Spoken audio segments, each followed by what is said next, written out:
بار میں شہر بصرہ سے ایک گاؤں کی طرف جا رہا تھا۔ دوپہر کے وقت اچانک ایک خوفناک ڈاکو ہم پر حملہ آور ہو گیا۔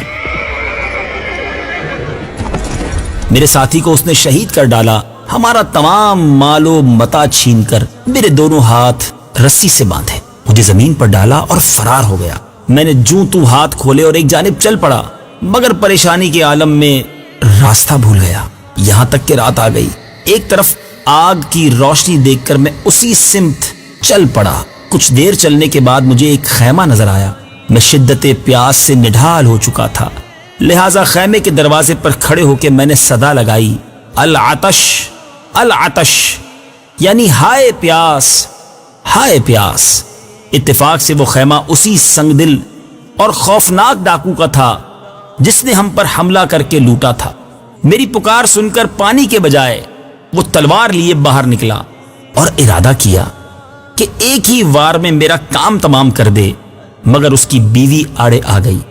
مگر وہ ڈاکو اپنی سخت دلی کے باعث مجبور تھا، اپنے ارادے سے باز نہ آیا اور مجھے گھسیٹتا ہوا دور جنگل میں لے آیا، میرے سینے پر چڑھ گیا، میرے گلے پر تلوار رکھ کر مجھے ذبح کرنے ہی والا تھا کہ یکایک جھاڑیوں کی طرف سے ایک شیر دھاڑتا ہوا برآمد ہوا۔ شیر کو دیکھ کر خوف کے مارے ڈاکو دور جا گرا، شیر نے جھپٹ کر اسے چیر پھاڑ ڈالا اور جھاڑیوں میں غائب ہو گیا۔ میں اس غیبی امداد پر اللہ عز و جل کا شکر بجا لایا۔ یہ واقعہ حضرت سیدنا شیخ عبداللہ شافعی علیہ رحمت اللہ القوی کا ہے۔ اے میرے بیچے اسلامی بھائیوں اور سوشل میڈیا کے ناظرین، کبھی کسی پر ظلم نہ کیجیے۔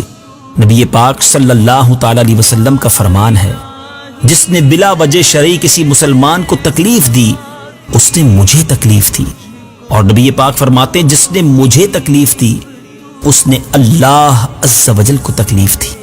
اب سوچ لیجئے، جو مسلمانوں کو تکلیف پہنچاتے ہیں، ظلم کرتے ہیں، یاد رکھیے ظالم کا انجام بہت برا ہوتا ہے۔